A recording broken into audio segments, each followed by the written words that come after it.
Hey, it's Rebecca Smith from the KBIA newsroom in Columbia, and it's time for Missouri Health Talks, a project where we listen in on Missourians' conversations about access to health care.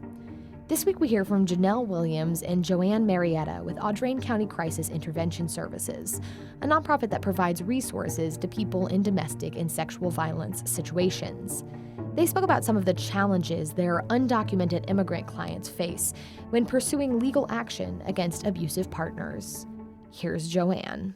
When we're working with, whether it be like immigrants or non-legal individuals, they're also concerned with legalities of any kind of reporting or any information that they provide to you because they're afraid that they're going to be deported. Or they're afraid that now they're finally talking to someone that it's going to be used against them. So not only do you have the situation of dealing with the domestic violence or the sexual assault, but the fear of the unknown of what's coming. And sometimes the fear of what's coming is bigger than the fear of what you've known.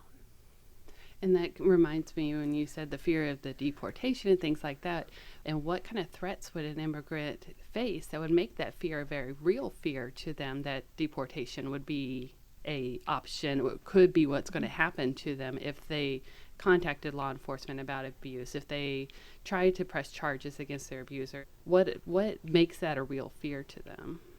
The fear for the people that we work with is it's usually the mother who is undocumented, and her significant other is working at some local establishment. He may be documented, he may not be.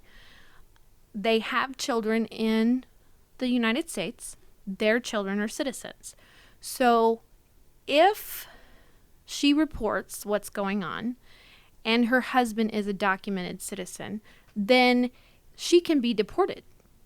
And he uses that against her. He uses that to control her and to continue to abuse her because she has the fear of being deported and taken away from her children.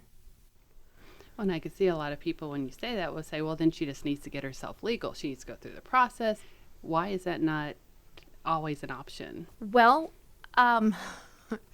we can assist with U visas, but you need a document trail for those. And 10,000 U visas are awarded a year. So there is a waiting list of thousands before you. You become part of the waiting list, but you also have to have documentation for why you're filling out the U visa. And if you've been in an abusive situation, you haven't been to the hospital, you haven't reported it to law enforcement, so you don't have the necessary documentation to apply for a U visa. It almost feels like an impossible hurdle, that it sounds like a great goal, but it's a long-term goal. It can't be something that you fix or that you apply for and you're legal within 6 months. That was Janelle Williams speaking with her coworker JoAnne Marietta about their undocumented immigrant clients and some of the struggles they face when applying for U visas, a type of visa specifically granted to victims of crimes. That's it for this week's Missouri Health Talks, which was produced by Elena Rivera. Tune in next week for more conversations from throughout the state about health and access. I'm Rebecca Smith. Thanks for listening.